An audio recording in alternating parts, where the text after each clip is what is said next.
সংগ্রামী ভাই এবং বন্ধুগণ, আজকের বরিশাল বিভাগে এই সমাবেশ মূলত আমাদের এই বরিশাল অঞ্চলের সেই খ্যাতিমান কোরআনের পাখি আল্লামা হযরত দেলোয়ার হোসেন সাঈদী রাহমাহুল্লাহকে অন্যায়ভাবে মেডিকেল ক্লিনিকের মাধ্যমে হত্যার প্রতিশোধ নিয়ে একটি ইসলামী কল্যাণ রাষ্ট্র প্রতিষ্ঠার সমাবেশ। আজকের সমাবেশ সৈয়দ মুফতি ফয়জুল করিমকে রক্তাক্ত করা হয়েছে বরিশালে, তার প্রতিশোধ নেওয়ার সমাবেশ।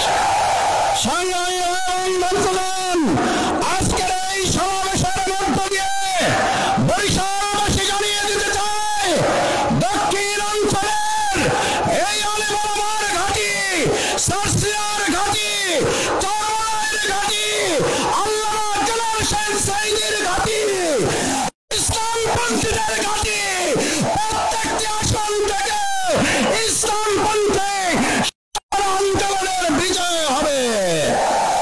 সংগ্রামী ভাই এবং বন্ধুগণ, এবারের ভোট হবে চাঁদাবাজ দুর্নীতির বিরুদ্ধে, এবারের ভোট হবে আলেম ওলামাদের ফাঁসির প্রতিবাদে, এবারের ভোট হবে আলেম ওলামাদেরকে হত্যার প্রতিবাদে।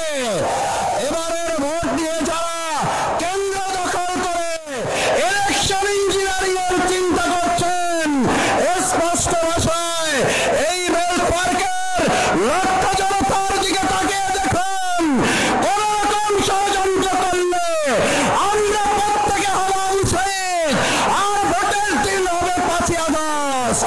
সুতরাং আমাদেরকে মোকাবিলা করতে হলে আবু সাঈদ কিংবা আরেকটা 5ই আগস্ট করার উদ্যোগ নিতে রাজি আছেন তারা।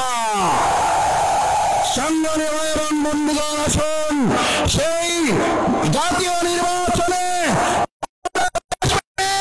ইসলামপন্থীদের সংসদে পাঠিয়ে একটা সুষ্ঠু এবং নিরপেক্ষ নির্বাচন বাস্তবায়ন করব। আল্লাহ হাফেজ। বাংলাদেশ জিন্দাবাদ, সমমনা ইসলামী দল জিন্দাবাদ। আসসালামু আলাইকুম।